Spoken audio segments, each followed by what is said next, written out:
ఈరోజు ఎపిసోడ్ కానీ మీరు చూసారంటే నిఖిల్ టీం వచ్చేసి ఓడిపోతుంది అనమాట. దాంట్లో నుంచి బిగ్ బాస్ ఏం చెప్తారంటే ఒకరిని తీసేయాలి అనేసి.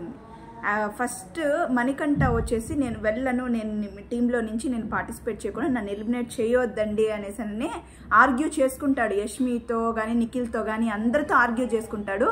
కానీ ఫైనల్గా ఇట్ట తికమక్కగా చేసేసి ఎట్లో ఒకట్లా మ్యానిపులేట్ చేసేసి మణికంఠనైతే ఎలిమినేట్ చేసేస్తారు.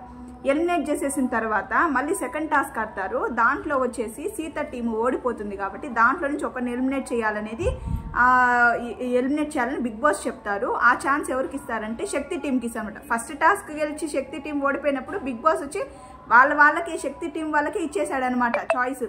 మీరే ఎవరు కావాలంటే వాళ్ళని తీసేసేయండి అనేసి. కానీ ఆ కాంతారా టీం ఓడిపోయినప్పుడు మాత్రము వాళ్ళ టీంలో నుంచి ఎవరిని ఎలిమినేట్ చేయాలనేసి శక్తి టీంకి ఆ చాయిస్ ఇస్తాడు.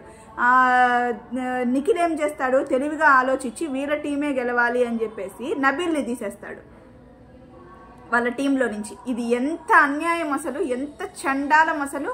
నబీల్ని తీసేస్తాడు. కానీ ఇదంతా పాజిటివే ఒక విధంగా నబీల్కి చేసుకుంటే. ఎందుకు అనేసానంటే వీళ్ళు ఇలా చేయడం వల్ల నబీల్ ఓటింగ్ అయితే ఎంత పెరిగిపోయిందంటే అంత పెరిగిపోయింది ఓటింగ్. ఫ్యాన్స్ కూడా నబీల్కి అంత ఇదిగా పెరిగిపోయారు. పల్లవ్ ప్రశాంత్తో కంపేర్ చేయకూడదు, కానీ పల్లవ్ ప్రశాంత్ చెప్పింది ఒకటి చేసింది ఒకటి అన్నట్టు వద్దు. కంపారిజనే పల్లవ్ ప్రశాంత్తో నబీల్తో వద్దు. కానీ నబీల్ మాత్రం చాలా మంచి క్యారెక్టర్. అసలు ఎంత పక్కగా మాట్లాడతాడంటే అంత ఖచ్చితంగా ఉంటాడు. చాలా రియల్ అనిపిస్తాడు. అలాగే నబీల్ని తీసేసి మంచి ఆడియన్స్కి అయితే నబీల్ నుంచి మంచి పాజిటివ్ వైబ్సే వస్తున్నాయి. ఇదంతా మంచికే అని చెప్పుకోవాలా. ఇంత కన్నింగ్గా ఆలోచించి సోనియా ఇది ఏందో, ఏదైనా టాస్క్ జరగగానే వచ్చి సోనియా వచ్చి ఫస్ట్ హగ్గులు చేసుకునే వాళ్ళందరినీ. ఈయనేమంటాడు, నిఖిల్ ఏమంటాడంటే వీళ్ళు కాంతారా టీంలో ఆడే ప్రతిసారి నబీల్నే పంపిస్తున్నారు గేమ్ ఆడేదానికి, వాళ్ళు ఆడడం లేదు అనేసి అని చెప్తారు. కానీ వీళ్ళకి టాస్క్ వచ్చినప్పుడు మాత్రం ముందుకెళ్ళి ఆడేది మాత్రం వీళ్ళిద్దరే, నిఖిల్ అండ్ ఇతను ఉన్నాడు కదా పృథ్వీ, ఈ ఇద్దరే ఆడుతున్నారనమాట. ఇది మాత్రం తప్పు కాదా? ఇది తప్పు కాదా? వీళ్ళు చేసేది ఇదే, కానీ ఇంకొక టీంలో నుంచి బ్లేమ్ చేసేది మాత్రం అది హైలైట్ చేసి బ్లేమ్ చేస్తారంట. మళ్ళీ నైట్ వచ్చేసి ఒక టాస్క్ జరిగింది. ఏం జరిగింది? 2 టాస్కులు జరిగినాయి. బెలూన్ హోల్డ్ చేయాలన్నమాట. బెలూన్ హోల్డింగ్లో వచ్చేసి అక్కడ కూడా పృథ్వీనే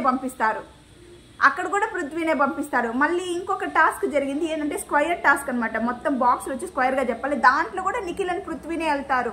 అసలు ఏ టాస్క్ చూసినా కూడా వీళ్ళిద్దరే వెళ్తున్నారు. ఎందుకంటే బాగా బెస్ట్ పర్ఫార్మ్ చేయొచ్చు, గెలిచేయచ్చు టీము అనేసి అని చెప్పేసి అనమాట. కానీ ఇంకొక టీం కాంతారా టీం గురించి మాట్లాడటం మాత్రం నబీల్నే యూజ్ చేస్తున్నారు, వీళ్ళు ఎవరు చేయడం లేదు, వీళ్ళెవరు పార్టిసిపేట్ చేయడం లేదు, ఇది అదేని న్యూసెన్స్ అంతా మాట్లాడతా వీళ్ళ టీం ఒకటే గెలవాలి అని చెప్పేసి కన్నింగ్గా ఆలోచించి నబీల్ని తీసేశారు. చాలా చాలా చాలా చాలా బాధేసింది నాకైతే. ఎందుకంటే ఇది ఒక ఫ్రాడ్ థింకింగ్ అనమాట. ఎంత ఇదిగా ఉన్నారు థింకింగ్లో. ఈ సోనియాను పెట్టుకొని ఈ నిఖిల్ గేమ్ అంతా చెడిపోయింది. ఈ సోనియాను ఫాలో అవుతా ఎప్పుడైతే ఈ సోనియా ఫ్రెండ్షిప్ స్టార్ట్ అయిందో వీడికి నిఖిల్కి మొత్తం పోయేసి వాడి గేమ్ అంతా పోయింది. ఒక మారికి తయారైపోయినాడు అనమాట నిఖిల్. స్టార్టింగ్లో ఉన్నట్టు నిఖిల్ ఉంటే ఏమో విన్నర్ అయి ఉంటాడేమో, బిగ్ బాస్ విన్నరు. కానీ సోనియా సావాస దోషం అంటారు చూడండి, అలా చేసేసి నిఖిల్ గేమ్ అంతా పాడైపోయింది. ఇప్పుడు నో ఛాన్సెస్ నిఖిల్ మాత్రం విన్నర్ అవడానికి. ఇంకా యష్మి చూసుకుంటే యష్మి బాగునిందనమాట తల్లి. ఇప్పుడు వీళ్ళ నిఖిల్లోకి వచ్చేసి ఈ సోనియాతో ఫ్రెండ్షిప్ చేస్తా ఈ యష్మి కూడా అలాగే తయారైపోయింది. అది చండాలంగా ఈ సోనియా అలాగే మాట్లాడుతుంది అనమాట. ఎంత మ్యానిపులేట్ చేసేసారో అసలు మణికంఠనైతే. అసలు మణికంఠ గేమే తగ్గిపోయింది. ఆ మణికంఠ ఏందో వాళ్ళు చెప్పినట్టు కొట్టుకుంటూ చేస్తున్నాడు. కానీ శక్తి టీంలో మాత్రం వాళ్ళు ఎలా ఆడాలో అలాగే ఆడుతున్నారు. ఒక ఇది లేకుండా ఒక టీం కోసం వైల్డ్ కార్డ్ ఎంట్రీలు ఎవరు రాకుండా ఉండదని కాపాడుకునే దానికి మంచిగా ఆడుతున్నారు. ఈ సోనియా ఏమంటే పృథ్వీ గెలవకూడదు ఒక హగ్, నిఖిల్ గెలవకూడదు హగ్, బిగ్ బాస్ మెచ్చుకోకూడదు హగ్. ఈ హగ్ లేదే అమ్మకి నిద్ర పట్టేటట్లేదు. ఆ బిగ్ బాస్లో ఉండేకవుతుంది. అమ్మా ఎక్కడున్న ఈ ఆడియన్స్, నేనైతే సోనియాకి ఓట్ వేయడం లేదు, అది ఎలిమినేట్ అవ్వాలనే కోరుకుంటున్నాను. ఆడియన్స్కి అందరికి నేను చెప్పడమే అంటే దయచేసి దానికి ఓటింగ్ ఎవరు వేయొద్దండి. అది ఎలిమినేట్ అయిపోవాలి ఈ వీక్ ఖచ్చితంగా. సోనియా అయితే ఎలిమినేట్ అయిపోవాలన్నమాట. దాని మొహం చూడలేక, దాని ఓవర్ యాక్టింగ్ చూడలేక అసలైతే వచ్చేస్తుంది అనమాట ఇరిటేషన్. కింద నుంచి పైకి సోనియా గురించి మాట్లాడుతుంటేనే ఒక వైబ్రేషన్ వచ్చేస్తుంది అనమాట, ఇరిటేషన్తో కూడిన వైబ్రేషన్.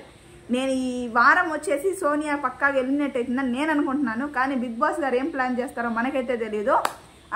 కొమ్మదీసి సోనియా ఉంటే ఒక ఏదో కంటెంట్ వస్తుంది, ఇది వస్తుంది, అది వస్తుందని ఏమన్నా ఆలోచించి ఏమన్నా సోనియాని అట్టే పెట్టేస్తే మాత్రం నేను చాలా చాలా డిసప్పాయింట్ అవుతాను. నేనే కాదు, చాలామంది సోనియా హేట్రెట్స్ ఎవరైతే ఉన్నారో చాలా డిసప్పాయింట్ అవుతాము.